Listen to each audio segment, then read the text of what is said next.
afternoon and welcome once again to the Mayor's Weekly Press Conference. I'm back after being gone for a week, give or take. It's really good to be back again. For those of you who don't know, I was over in Europe, both for business and for a little bit of a respite to get away with my wife and kids. And I have to tell you, one of the things that was really fascinating upon returning as I was driving uptown, coming to work this morning, I was looking around, I was thinking to myself, you know, our city really looks good. It looks nice, and my point of reference was having been over in Paris and in London for a few days in Paris and a few days in London, and looking around at the upkeep. Now, granted, it's a huge city, both of them being big cities, but you know, it really made me appreciate how clean the city of Athens looks and how nice things were and somewhat orderly. But it's great being back home again here in Athens, especially with seeing the leaves all turning and a lot of them off the trees. But it's good being back. The work that I did when I was away was really important as well when I was meeting with a lot of businesses that are interested in possibly coming to the United States and possibly into the state of Ohio, and who knows, maybe even into the city of Athens and making a presence here. So a lot of work that went on, but also a lot of a really interesting perspective on things for me as I came back. That all said, my weather reporter who's here today, take it away. Let us know what the forecast has in store for us. So today it's going to be rain, high of 63 degrees and a low of 59. Chance of rain, 90%. Tomorrow, rain, high of 66, low of 29. Chance of rain, 100%. Friday, partly cloudy skies, high of 47, low of 27. Saturday, mostly sunny skies, high of 52, low of 26. Sunday, partly cloudy skies, high of 47, low of 27. And Monday, mostly sunny skies, high of 57, low of 35. So with all those chilly temperatures that we've got ahead of us, let us know. I hear you're running off somewhere nice and somewhat warm. Tucson, Arizona. Tucson, Arizona. And how long are you going to be there, Kyle? 5 days straight. Nice. Leaving. And do you know what the weather is looking like in Tucson? Well, it's telling it's going to be like about 70 degrees. Yeah, see, I knew you would know what the weather was in Tucson. And our plane was like, we board like at 6 o'clock in the morning Thanksgiving Day. We leave at 6:30. Then we get to Tucson by noon their time. So I've been to Tucson. I lived in Tucson for a short period of time. Yeah. Are you going to? I have family out there. Do you? Out there. Have you been to Old Tucson? Not yet. Yeah, Old Tucson's interesting. You know, it was a film set for things back in the day. You know, I don't know what it's like anymore, but you know, it's interesting to check out. But Tucson's a fun place. It is a big city. Not as big as Columbus. No, but it's a big city. Big city. Home to University of Arizona and A Mountain, which is another interesting feature. And there's a lot of mountains out there. There is. When I lived there, you could be in the warmth, you know, during the day or in the evening even, but you could also be skiing on Mount Lemmon. Yeah. All right. Thanks, Kyle, as usual. Just some updates on city projects when it comes to engineering and public works. The Cable Lane project, which has been closed to traffic from 18 Cable Lane up to 38 Cable Lane, that project for embankment and road repairs, that's still underway. It's supposed to be done by today, but I think that there's still a lot of work yet to be done, so just keep that in mind, that there is travel restrictions along Cable Lane, in particular between 18 and 38 Cable Lane. That's basically the midsection of Cable Lane, almost all the way up to the top, which then becomes Stroud's Run Road. West State Street closure, this is the 28th through November 1st. Will be closed to traffic between North Schaefer and Central Avenue until 3 p.m. It's to reduce, it'll be reduced down to one lane from the 29th through the 1st for electric line work with AEP. So AEP is going to be in the area. So just keep that in mind. There'll be signal flaggers traffic flaggers there that'll help you through that area if that's where you need to be. The 2020 Athens Poet Laureate Project, prospectus and selection criteria. We are, once again, it's that time to be looking for a new Poet Laureate. Carrie Gunther Seymour is our current Poet Laureate. She is completing her second year. Kind of as an overview, the honorary 2-year position of Poet Laureate is given to a poet who expresses and celebrates Athens' unique people and places. The Poet Laureate is an advocate for the arts and fosters a love of poetry and literature among the diversity of all residents. The city of Athens has allocated $2,000 per year for the appointment of the Poet Laureate. Submission deadline, so this is important for those of you who are poets, that all submissions must be emailed no later than December 2nd, 2019, by 5 p.m. to the Athens Municipal Arts Commission, and they can be emailed on to AMAC, that's AMAC, at ci.athens.oh, I almost said OU, oh.us. Again, it's AMAC, A-M-A-C, at ci.athens.oh.us if you want to apply for that prestigious position. Our current Poet Laureate, like I said, Carrie Gunther Seymour, as I understand it, was one of the finalists for the Ohio Poet Laureate. So our own dear Poet Laureate,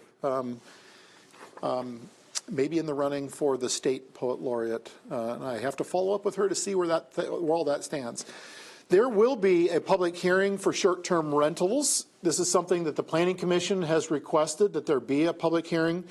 That public hearing will be Tuesday, November 19th at 6:30 p.m. in activity rooms A and B at the Community Center on East State Street. So the hearing is to consider the request for the Athens City Council to amend the zoning code to include short-term rentals in residential zones. So we're really reaching out and asking for people who have an opinion, whether for or against, having this go through, or just interested parties in coming out and listening. So please come out to that event. Again, that is going to be November 19th, 6:30 p.m. at the Community Center. Shifting gears back a little bit to the afternoon arts classes for kids. This is Unit 2 registration, which is still open. These are 8-week sessions, and this is for grades K through 5 to experience art instruction in a variety of disciplines. The link below is for October 28th through December 19th registration. So that link being eBeverage, and that is spelled E as in Emily, BEVERIDGE at ci.athens.oh.us if you're interested. Or you can call Emily at 740-592-4315 to get more information on registering your children for that event. October 31st, a Halloween game night, party like a Monstar. Come out and join us, 7 p.m. That will be at, let's see, I'm assuming that's going to be at the community center. So that's something to keep in mind. And then Horse of a Different Color, Art Supply Exchange at Arts West. This is a benefit for Arts West and the Prism Youth Program, which that program is at Arts West. Clean out your craft closet and get your gold, silver, and bronze tickets in exchange for art-related items that you want to bring out, or, you know, who knows, anything else. But they're looking for gently or partially utilized art supplies. So come down and drop those off. Send the supplies there by between October 14th, which is some time ago, through November 2nd. Drop them off and have them repurposed or used by other individuals who may have a better need for them than you do. Just kind of a recap with the Halloween block party that took place last Saturday. Ron Lucas gave me some details for those of you who aren't in the know or haven't been tracking this, that the block party, was successful. When I say that, as I understand it, I wasn't here, but as I understand it, it was a rather wet one again, which may have put a little bit of a damper on those who were out celebrating. But the party went from 1 p.m. all the way through 11 p.m. That things were pretty much wrapped up by 11:25 p.m. As I understand it, Honey for the Heart Parade was, again, a huge success. I had not missed one. To share this with you, this is the first one I've ever missed. I've attended every single one of them since my children were, even less than 2 years old, I believe. But by and large, again, successful with this. I have to give a big thank you to Brandon Thompson for really taking this on and making it as successful as it was. Everything from the early hours dance party that was DJ Rockin' Reggie was running that all the way through Honey for the Heart, the Athens Public Library, magician Rusty Rittenhouse apparently was doing all kinds of magic. And then, as I understand it, the Athens Public Library even had a booth set up where they were talking about all things books at the early part of that event. A couple last things I want to share. I mentioned this to City Council. Scott, if you can kind of zoom in on that for us. I will try to hold it as steady as possible. But we were recognized under the American Bloom as being a vibrant community. There you go. This was recognition for American Bloom this year when they judged us for the 2019 judging, where they assessed the city. And the city last year ended up getting 6 out of 10 stars. This year we got 8 out of 10 stars, so we improved ourselves. One category where we exceeded and did very well is this particular category, which, like I said, we were being recognized for community vitality in the city.